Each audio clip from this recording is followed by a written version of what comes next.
संजय मलमे जे संपादक आहेत आणि विविध वृत्तपत्रांमध्ये त्यांनी संपादक म्हणून काम केलेलं आहे. आणि महत्वाचं म्हणजे मी पत्रकारितेत बालपावलं टाकायला सुरुवात केली तेव्हापासून आम्ही एकमेकांना ओळखतो, जुजबी ओळखतो. आम्ही कधी एकत्र काम केलेलं नाही. आम्हाला एकत्र काम करण्याची संधी मिळाली नाही. हे मी माझं नशीब समजतो की संजय मलमे सारख्या लोकांच्या सोबत किंवा त्यांच्या हाताखाली काम करण्याचा योग मला आला नाही, हे माझं नशीब आहे. मला 25-30 संपादकांच्या हाताखाली काम केलं, जे संजय मलमेंपेक्षा कितीतरी मोठ्या उंचीचे लोक आहेत अशा संपादकांच्या हाताखाली काम केलं, त्याची मी आता यादी सांगणार आहे. तर हे जे संपादक आहेत संजय मलमे, तर यांच्या हाताखाली मी काही काम केलं नाही, सोबतही काम केलं नाही. परंतु आम्ही एकमेकांना जुजबी स्वरूपात ओळखतो. मी पत्रकारितेत बालपावलं टाकायला सुरुवात केली त्यावेळी आमचा परिचय झालेला होता.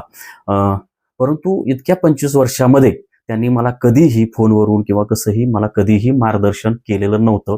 मी चुकतोय, योग्य आहे, अयोग्य आहे असं मला त्यांनी कधीही मार्गदर्शन केलेलं नव्हतं.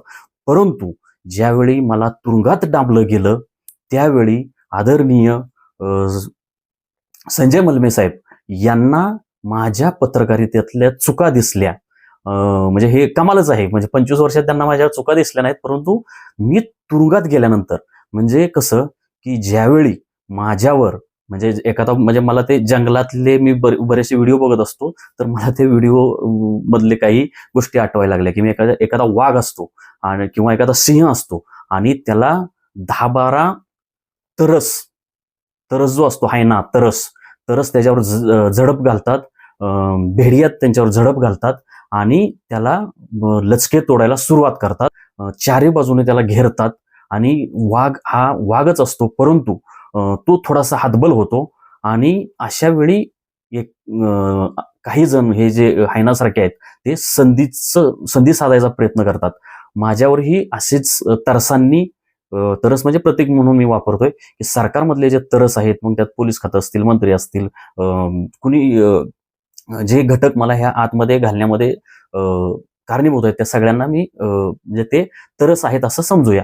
तर मला आत घालून माझ्यावर मला चावं घ्यायचा प्रयत्न करत होते, मला त्रास द्यायचे प्रयत्न करत होते. त्यावेळी ह्या संजय मलमेंनी माझ्यावर माझी निंदा नालस्ती करणारी, माझ्याविषयी खोटी, अत्यंत खोटी माहिती पसरवून जे तरस माझ्या अंगावर हे झडप घालत होते ते कसे ग्रेट आहेत असं अप्रत्यक्षरित्या, ते तरसच किती चांगले आहेत, त्यांनी घातलेली झडपच कशी चांगली असं अप्रत्यक्षरित्या त्यांना उत्तेजन देण्याचं काम,